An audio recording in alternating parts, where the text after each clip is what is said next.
I'm making my coffee while we wait for a few more people to hop on, and then we'll get started. So just a couple minutes.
All right, so we got people in here. Sweet.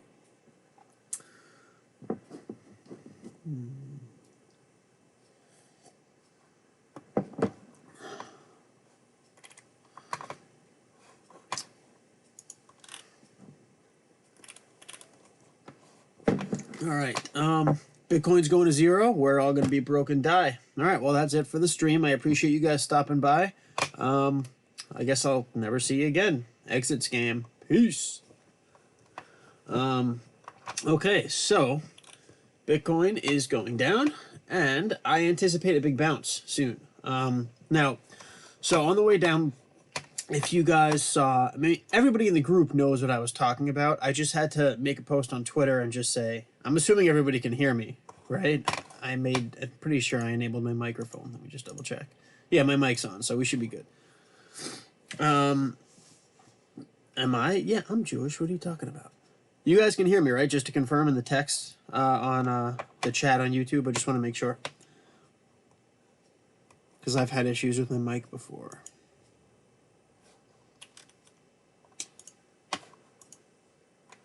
Yeah, okay, sweet. All right, so on Twitter, I had to do a post and just say, guy, because a couple people said, oh, you said it was going to bounce before, and it didn't. And I'm like, you guys are idiots. I'm a day trader. If you guys know anything about the way I trade, you know I'm a day trader. So the times on the way down people in my group obviously were aware of this, but people on Twitter weren't. So I showed everybody in the group. I said, this is the first time I said we were going to bounce. And to the candle, on point, little bounce. Got into a couple trades, made money on 1 or 2 trades, and then I broke even on 1 or 2 trades where I moved my stop loss up to my entry, and I lost a little bit of money on maybe like ETC. I forgot which one it was. This was the second time I called a bounce, which was bigger. I made some good money on this one. I broke even on the rest. I don't think I lost money on any trades on this bounce. There might have been one. I'd have to go back and look, but I got like 4 or 5 trades. So as a day trader, calling these bounces was great. I was asleep for this one or wasn't paying attention. And then last night I called this bounce. Sure enough, we got the bounce. Now I got stopped out on everything on this bounce because we never got far enough up where I can move my stop loss up, except for Link. I actually did very well on Link. This was my Link entry when I called that bounce. And at one point it was up 10%. I ended up dumping for about 5% profit right where we are right now. Because I thought we were going to come back down, but now we're holding. I'm kind of pissed at myself for selling. I wish I moved my stop loss up to risk-free, and then I could have just let it ride. But in a market like this, when everything is tanking, I mean, everything is tanking. If I'm in the one coin that's not tanking, oh, look, HOT is on a tear. HOT versus BTC. Oh, that's why. It's because it's like down to a single sat HOT. So that's why it doesn't really make a lot of sense. Can't really trade those. But yeah, I'm on Link is really the only coin it's up right now, so that was an insane call on my part. I wish I stayed in this trade, but I'm happy. I sold for 5% profit. I made some solid gains on it. I lost a little money on Ethereum and Bitcoin because I got into both, but those two I only had a stop loss that was like under 1% below my entry. Link, my stop loss was 2.5% below my entry, which was much riskier. So if I got stopped out on Link, but I made a little money on the other two, I would have been screwed and lost a little money. In this case, my 5% profit on Link not only covered my tiny loss on Bitcoin and Ethereum, but I'm up an additional couple $1,000s beyond that. So I'm really happy with how this bounce played out. So those were my short-term bounces, 1, 2, and 3. The reason I called those came down essentially to the new strategy that I worked on with you guys in the last live stream, where I talked about when you get down to a lower RSI and your stochastic is getting all the way down to sub 20, that's when you get a bounce, right? So if you see like right here, that really low really low stochastic, exact bounce lineup. Low stochastic here, all the way down below 20, got the bounce. Low stochastic here, didn't get quite as low, but it was still pretty good, got the bounce. Same thing here, we bottomed out on the stoke, got the bounce. Same thing here, we bottomed out on the stoke, I called the bounce, and it didn't get as nice of a bounce, and you can see why. The stochastic didn't get quite as low. I like it to get down to 10, 12, 14. If I can get it down that far, you can expect a larger bounce. Now, what I'm watching here is the same sort of setup come together, but in addition to that, if you pull back and look at the 4-hour, during this whole period on the way down, I was calling these little bounces. The stochastic was just coming straight down. It was never all the way down to the bottom. But if you go back and look at what happens on the 4-hour, when you get that stochastic reset, look at this, stochastic's reset, boom, major move up. Stochastic reset, boom, major move up. Stochastic reset over here, boom, major move up. So you can get these huge bounces. Now, this particular instance right here, we didn't get nearly as far down, but still, stochastic was still at the bottom, right? It was at the bottom of the wave, and we still got a nice bounce looking at the 4-hour. So we're in a pretty similar position right now. Even here, we dipped down, and then we got the push up. Look how low the stochastic is here. Stochastic is very, very low. We're extremely oversold on the 4-hour RSI. We are screaming for a major, major bounce right here. The only key that you have to look at in these situations, when you have your oscillators and your other indicators telling you that there's a really high probability of bouncing, you want to look at support. Do you have enough support where you can stop dropping and actually bounce from somewhere? You need something to bounce off of, right? So in each of these cases, there was a support here and we bounced. Then I had support here and it bounced. There was support right here and it bounced, right? So you need to have something to catalyze that bounce. So let's go back and see what we can find. I'm going to get rid of this Binance chart because there's too much stuff on it. I'm going to look at this chart because this is the Coinbase chart. I only really used it to make a couple jokes where I was making fun of how on the way up everybody was saying, oh, this is normal. We're not really in a bull market. We're in a bear market. This is just a tiny spike. And then we get a tiny little drop and everybody's like, I told you we're going to 3K. It's like they ignore this huge bull run. We went on a bull run for a month plus, over a month, you know? And then we get this tiny little retrace. I honestly, if we were to come all the way back down to 7,600 to 8,000, that would be completely normal. Look at the size of this run that we went on. And this is what people don't seem to understand. I'll get back to my bounce theory in a minute, looking over here. But just to finish this thought, if we look at a Fib retrace from this entire run, right, all the way up to the top, right now we just passed a 382. We're not even back to the 50% retracement yet. And if we do get back to the 50% retracement, that would be an ideal target for a bounce, 8,500. I think we might bounce a little sooner, but 8,500, if you take a look at all the support there, zoom in and look a little bit closer. So we had, like, it broke here and it broke here, but it was a major resistance right here, right? So that was a very strong resistance. Look at all these 4-hour candles. You see those? I'm going to zoom in a little closer so you can see them better. You can see a bunch of these 4-hour candles were riding just above this new support that I drew at 8,500, and all these wicks coming down. When those wicks come down, those are big dumps. When you get a wick, because in a candle, for those who don't understand, the top of the candle and the bottom of the candle is where most of the trading is happening, because that's the open and the close. So with a green candle, the open of the start of that 4-hour candle was the bottom of the body.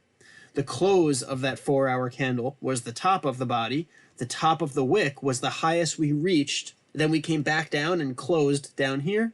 And the lowest was the lowest we got. And then we came back up and closed at the top of that candle. And it's the opposite on the reds. We opened at the top and we closed at the bottom. So when you close higher than you opened, it's a green candle. And when the candle closes and the end of that 4 hours happens lower than when you opened it, the candle ends up being red.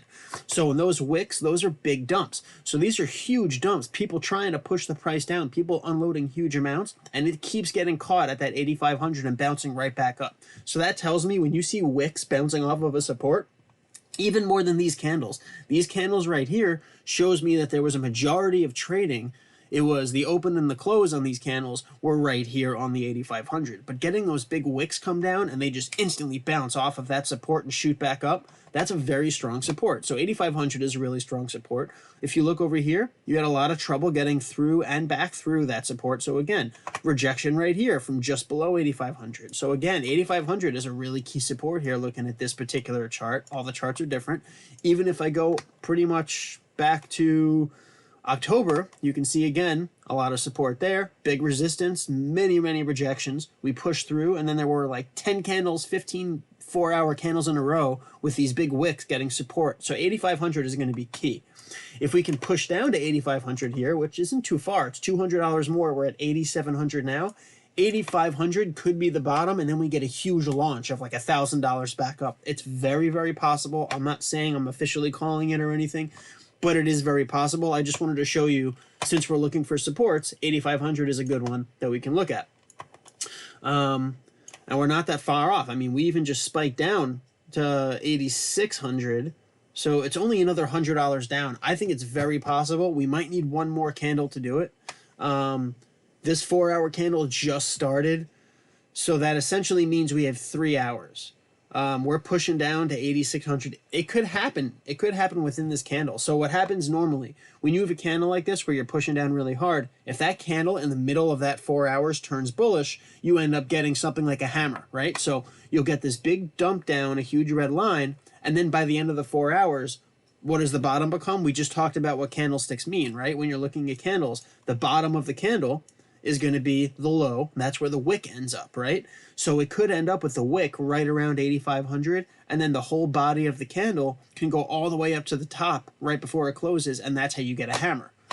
That would be one of these things, right? So you go like that. That's the hammer. It's a horrible rendition of it, but that's the hammer where the wick and then the whole body of the candle is at the top. Or you can get it with a little bit more condensed where it ends up being more of a doji, but I don't like getting into candlestick patterns because I'm not that good with candlesticks. Just the basics. I'm really good at the basics, hammers and dojis and stuff like that. So that's what I'm looking at. If this can push down to 8,500, it can absolutely launch. Scenario 1, we do this.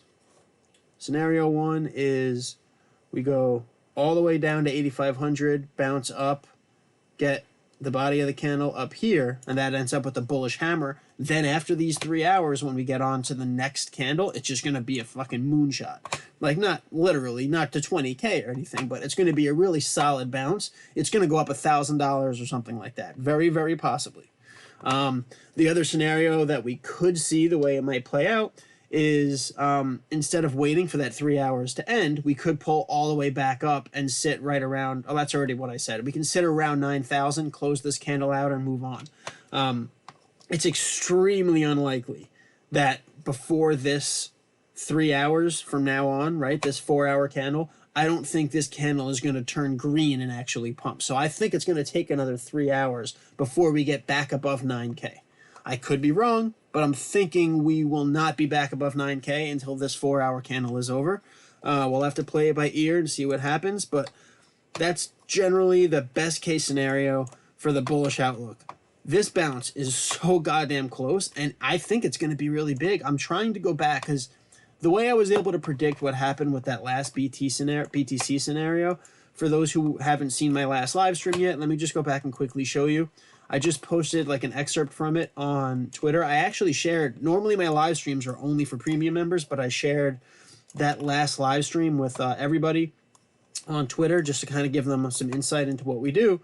So the last big move up, I called 10,250 to the penny, right? 10,250 is the major resistance. We hit 10,250, came back down. So I said, based on that pattern, watch the live stream I put on Twitter. I said once we got through the cloud, we came back down, tested the cloud, went up, retested that major resistance, got rejected and crashed. This time we pushed through, got rejected at 99.90, retested the cloud, we were on the way back up. And my theory last time, I officially called this, we were going to go up and get rejected from 99.90 to the penny and then get rejected hard. That's exactly what I called, and it's exactly what happened. It was incredible. It was probably the best, most accurate call of my career doing this, so I'm especially proud of it. That's why I tweeted about it so much, to brag my Jewish ass off, and we've been tanking ever since, so I'm especially proud of how that played out. The way that I did that was simply identifying a pattern.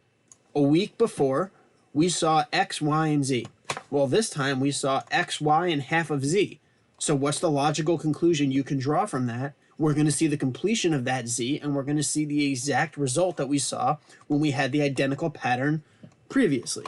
So all you have to do in this scenario is look for a similar pattern, and that's what I was going to do. I just didn't do it on my own yet. I wanted to do it with you guys on a live stream so we can take a look at it together while we're waiting for this to play out. You know what I'm going to do? I'm going to set a couple alerts here, because if we break south of 8,600, that means we might be getting really close to 8,500. And I'm going to want to know that we're getting there. So I'm going to set an alert a little above 85. I'm going to set an alert right at 85. And then I'll set an alert at like 84, just in case we spike past that 8,500 support. I want to know.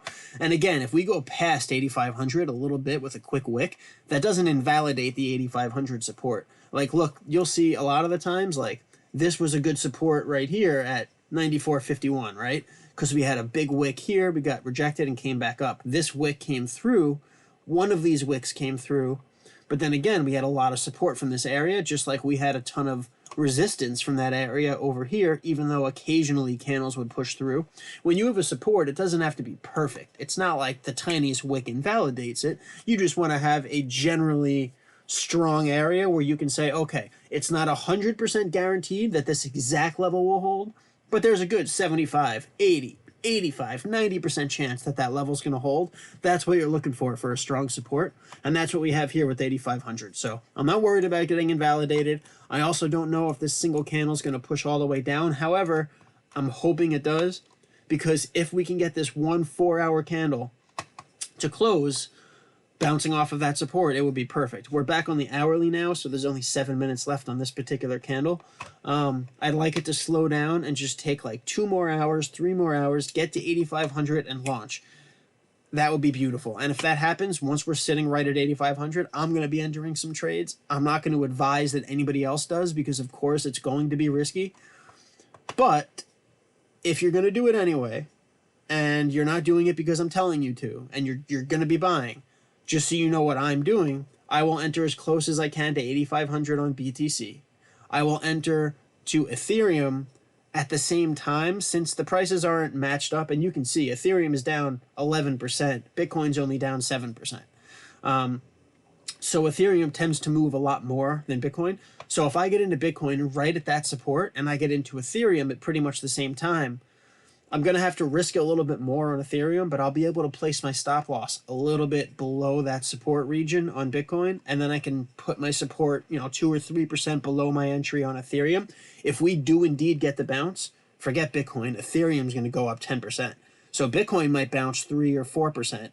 And if that happens, Ethereum will do 10, 12%, because Ethereum does 2-3 times what Bitcoin does most of the time lately. Not all the time, but especially lately, Ethereum has been essentially a magnifying glass of whatever happens with Bitcoin. Same thing with Litecoin. Okay, so what else? Let's look at, again, go back to the 4 hour so I can show you again.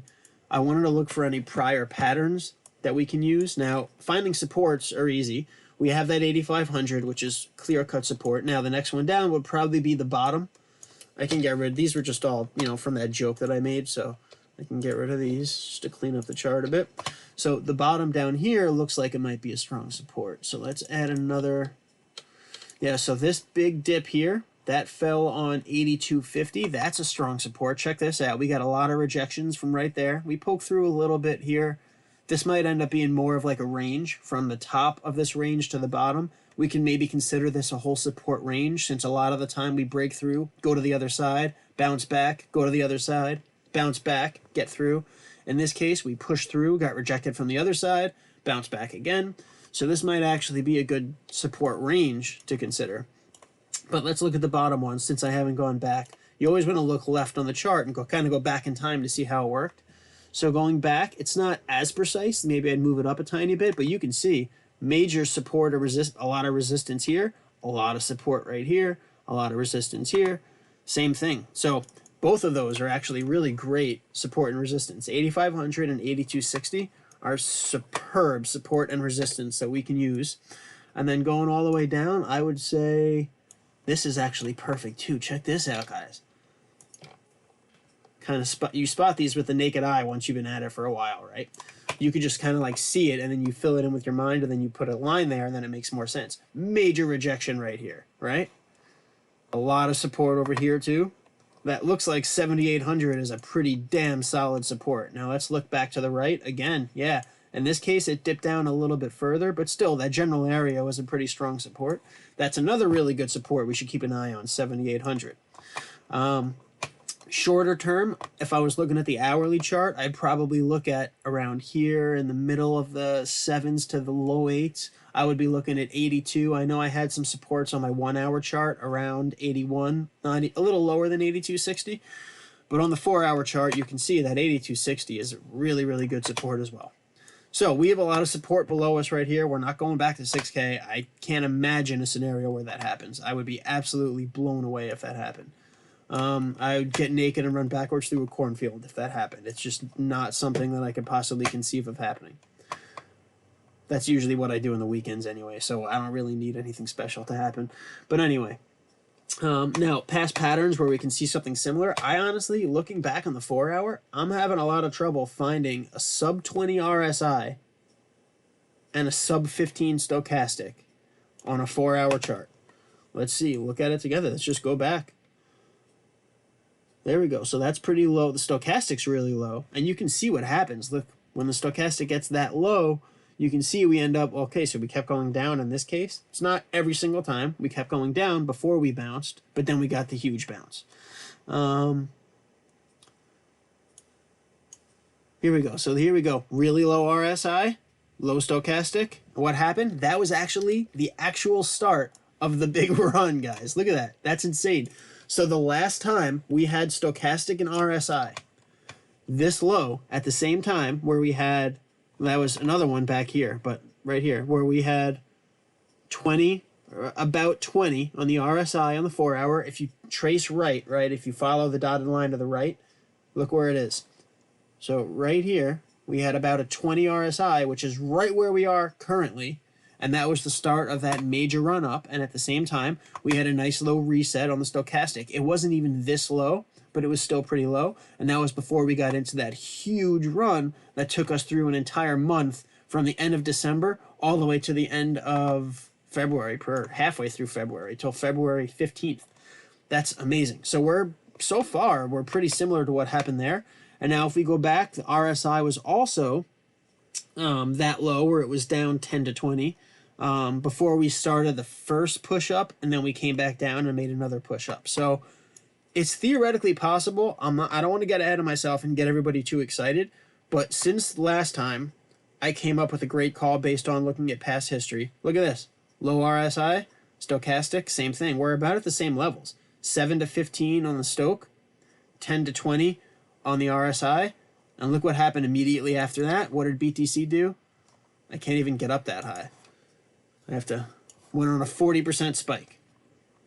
Guys, come on, give me something here. Does this not look exciting? Isn't this pretty incredible? We might be right there. This could be the dump that we needed. Going back, look at all this support that we just came up with that 7,800 and the 8,200 and the 8,500. Major support zone. Everything else comes together. All of our oscillators are pretty much identical. We have extremely oversold RSI, and we have that stochastic just climbing down. What looks like is going to happen, and again, this is not guaranteed, we can get anywhere from 8,260 to 8,500. I'm thinking 8,500 because it's the closest support, and it's right at that 50% Fibonacci retracement. If this 8,260 happened to be right where the 618 is, I would say, all right, it's either going to go to this support or this support. But we have what I like to call confluence, right? Where we have confluence with the 0.5 Fibonacci retracement and the 8,500 horizontal support. So that's two major support indicators that are directly on top of each other by a difference of a couple dollars. So that would be the ideal spot to bounce. If we can finish off this 4-hour candle and then get the next candle pushing back up, maybe get that, if we can have this 4-hour candle end up like a hammer where it closes in the higher nines, that's pretty much my go-to. So right now, I would say if this 4-hour candle, which has 3 hours left, if it can finish off above like 8,800, and that way we end with the way it would end would be, we would have a little red area right here, and then a long green, and then a long red wick all the way down to that 8,500 support. That would be a very strong hammer. That's a reversal indicator. Then the next candle should indicate a huge push up. And then when we look back 6 months from now, and we're doing this exact same thing, just like I went back and I spotted this as the beginning of the big run with the low oversold RSI and the low stoch, we might end up looking back at this scenario and say, oh, look at the stoch and look at the RSI, super oversold. That's a past instance where we had a very similar model. So I'm pretty confident we're going to get on a big bounce here. If it goes down further south, I honestly have no idea what's going to happen, because at that point, the technicals are broken. And that happens. That does happen. Sometimes you can be looking at a chart, you can have a high level of confidence, you can anticipate what's going to happen, and then the opposite happens or it completely fails. And that's the nature of trading. What we do is we bet on what we feel the highest probability outcome is. So in this particular instance, in my personal opinion, the highest probability is that we get into a very big bounce very soon. And if it doesn't happen and we go all the way down to 8,000 or the 7,000 range or the 6,000 range, I was wrong. It's not a big deal, but I'm betting on the highest probability outcome, so I'm going to enter trades relatively soon. I'll obviously let you guys know in the group as soon as I do. And if I end up being wrong, I'll get stopped out. I have a stop loss. I manage my risk very well, so I won't take a very big loss. But if I am right and it does break out, I'm going to make tens of thousands of dollars. So clearly it's worth the risk, right? So that's what I'm thinking on BTC. That's what we're watching for. Keep an eye on these supports. Look at that 4-hour. Normally I work on the hourly because my Ichima model lives on the hourly and performs the best with the 55, 99, and 222 EMAs and the Ichimoku cloud. The way I was able to make so much money with Algo and a lot of these other trades recently was using my Ichima model on the hourly. But when it comes to predicting what's going to happen with Bitcoin, you have to pull out and look at the daily and the 4-hour a lot. In this case, the 4-hour is telling me everything I need to know and everything I want to know. So I'm going to keep an eye on these things, everything we just discussed, and we'll see how it plays out. But that's what I'm watching right now. Keep an eye on those oscillators. These things are looking prime. They are just prime for a huge bounce. And for those who missed my prior live stream, it goes both ways. When you get that stochastic all the way overextended in the high 80s, you get the drop. You get the high overextended and then the drop. It's not always a big drop, but that's how it happens. High overextended stoch right up here, and then we got the drop. So it works both ways. Stochastics are a really great tool to use to try to pinpoint when the best time to get in is. And once I factor that in and add in the the 8,500 support, the 50% Fibonacci retracement right here. And again, if that breaks, 618 will probably be the next target. But I'm thinking that 0.5 is perfect. It really is. I mean, we had this huge run, right? So if you have that huge run and you're looking for a correction, what's more perfect than a 50% Fib retracement with a nice ABC zigzag configuration? Like, that's perfect right there. And then we bounce from there. It's perfect. Perfect scenario. So it's obviously not guaranteed, but I'm probably 75 or 80% confident that's how it's going to play out. So I'm going to put my money into it. I'm just going to wait for this 4-hour candle to get a little bit closer to closing. There's still 2 hours and 50 minutes left, so let's stay on top of it. Set some alerts on your chart so you'll get notifications if it does hit your bounce zone, and then we'll know what to do from there. All right. Anybody have any questions?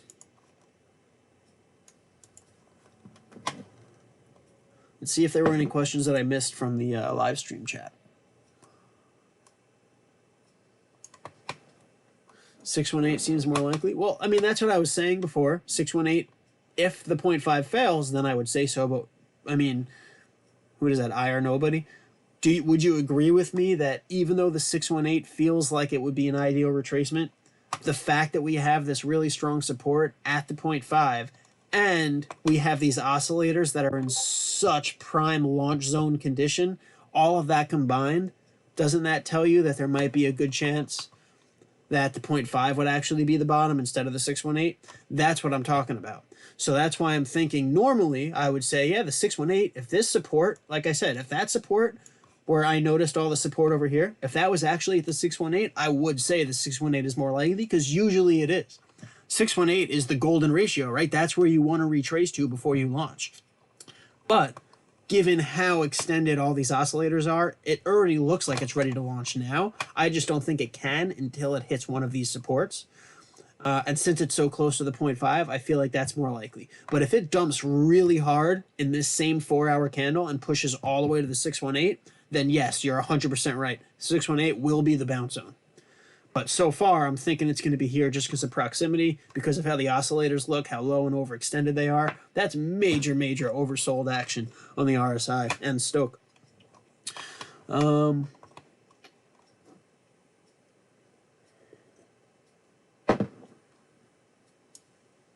What if it doesn't hit the bounce zone? You mean if it doesn't go all the way down to like 8,500? That's pretty close. It doesn't have to be that precise. And keep in mind, these charts are all different too. So I'm looking at the Coinbase chart now. I've been doing a lot of work on the Binance chart. When I did that, when I put it on Twitter, obviously you guys in the group saw it, but when I said 99.90 to the penny, we're going to get rejected and crash, that was based on the Binance chart. And some schmucks on Twitter were trying to tell me like, oh, you were wrong. It went up to 10,015. And I'm like, you idiot. The place on Twitter where I said, I bet you $1,000 we get rejected at 99.90 and tank. I literally said that on Twitter, and I showed a Binance chart with a circle on where I wanted to get rejected. And then he tells me I'm wrong, because in reality, the Bitfinex and the Coinbase chart actually went higher. I'm like, how stupid are you? With these things, every chart is its own market. If Bitcoin, put it this way, if Coinbase, Bitfinex, and BitMax never existed, they don't even exist, the price on Binance would be Bitcoin. That would be the price of Bitcoin. It doesn't matter what happens on the other exchanges. That's its own dedicated exchange. It's its own market. So I hate when people say stuff like that. They don't understand how these markets work. Every exchange, every asset, every pairing has its own dedicated order book on each exchange, which means it's a completely unique economy. It doesn't, you can go on Binance and offer $50,000 for a Bitcoin and buy 300 Bitcoin and cause a huge spike. That spike's not going to happen on the other exchanges. That's why when people see what they call a scam wick on one exchange but not the other exchanges, it's not something that's necessarily a scam wick. Sometimes it's just one idiot goes on some random altcoin with low liquidity and hits the sell button with a market order, not realizing he just dumped the market, but it's only on that one asset. It doesn't happen on all the exchanges. Anyway, so if it doesn't hit the bounce zone, yeah, it doesn't have to. It doesn't have to be that precise. We can still see the bounce based on everything else we're talking about. If this candle closes and it never hits exactly 8,500, nothing changes. I'm still just as bullish about that next 4-hour candle being pretty bullish. It is possible that next 4-hour candle will be a really short one that does take us right to that bounce support. So I'm not discounting it necessarily. It's just something we have to watch. You have to pay attention. So if this candle hits that support, I'm probably going to enter around there. If this candle doesn't, I'd probably watch the next candle and just see what happens. And if that next candle starts spiking up right away, I would just buy in and FOMO as fast as I could and just try to get in as early as I could because it's probably going to move up pretty quick.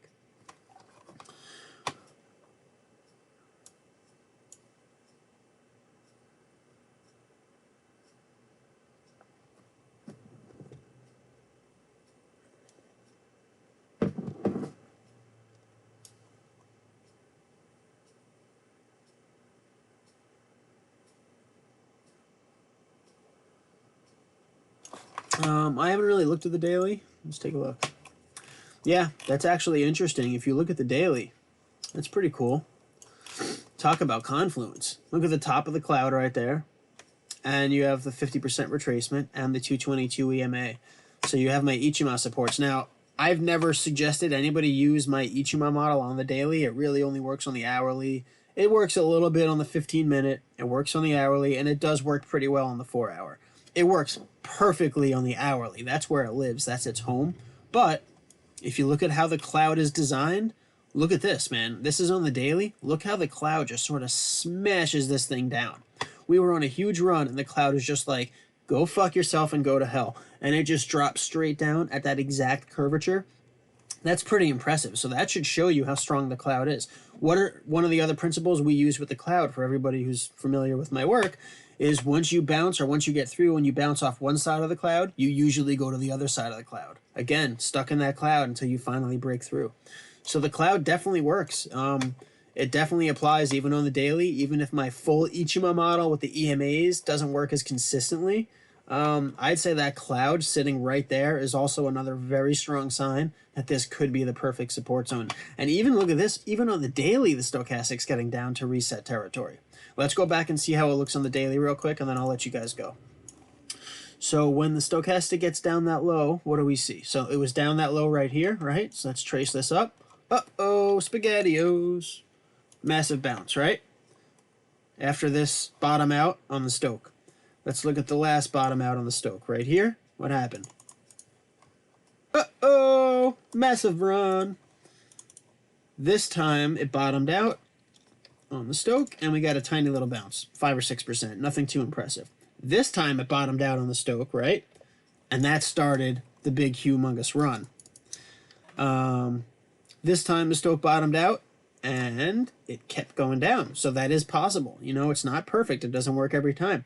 That's why I don't really even use the strategy on the daily. I focus on the hourly and the 4-hour. But so yeah, sometimes you'll get down, the stoch will get really low. But look, at this particular instance, stochastic had bottomed out. And we just sort of rode the bottom as we came down further. But when that happened, look where the RSI was. The RSI was not oversold. When the RSI finally got to the point where it was oversold and the stochastic was low, just like we have now on the 4-hour, we got the big bounce. You see what I'm saying? Just like over here. This, we had a little tiny bounce, tiny bounces. This was a little tiny bounce. Stochastic got pretty low over here, but we didn't get a huge run up because we weren't oversold on the RSI. As soon as we tapped the bottom and got oversold on the RSI, that's when we broke out. So when we're looking at the confluence of multiple indicators, we don't just say that just because the stochastic happens to be under 20, it means we're going to go on some huge bounce. That would make no sense. But if you're looking at multiple indicators and you're looking for confluence, then we have logical confluence between 1 and 2 different indicators, both of which can indicate a big bounce when it's at the bottom. So I think we are really close, guys. So anyway, I'll let you go. I feel like I've went in circles a lot, but again, nobody had any other questions. I'm not doing gold. I don't. It would take too long to get into any other asset class right now. Just to finish, yeah, you have a great point. No, what worries me is if this is not the end of wave C, we bounce 29.5, get rejected. Yeah, that's possible. We'll just have to keep an eye on it and see. All right, no other questions, right? We're good to go? I'd appreciate if you guys can throw a thumbs up on this stream. And if you don't, make sure you follow me. I don't know why you wouldn't, because I only shared the link for this live stream in the group. So unless one of you douchebags shared it with somebody else on Twitter or something, I should only be talking to my group members right now. Yeah, make sure you guys throw me thumbs up and all that good shit. All right. Well, thanks for stopping by. If you have questions, just hit me up in the premium group chat on Discord. I'll be around most of the day. I got a bunch of other stuff to do, but I'll be around off and on. Just to show you, I'm getting kind of mad again that I sold my link, because look, now it's actually moving. I'm not going to FOMO back in, but I'm kind of pissed. XTC is also bouncing nicely. This could be a good sign. This could mean that some of the alts are front running that inevitable big bounce that I anticipate. So we got a lot to keep our eye on. I'm going to look at some of these alts. If I see anything that's intriguing and I think it's worth the risk to get into, I'll let you know if I make some moves. But for right now, I'm probably going to wait until we see this thing play out with that BTC scenario. All right. Thanks again for stopping by. I'll be in the Discord if you need me.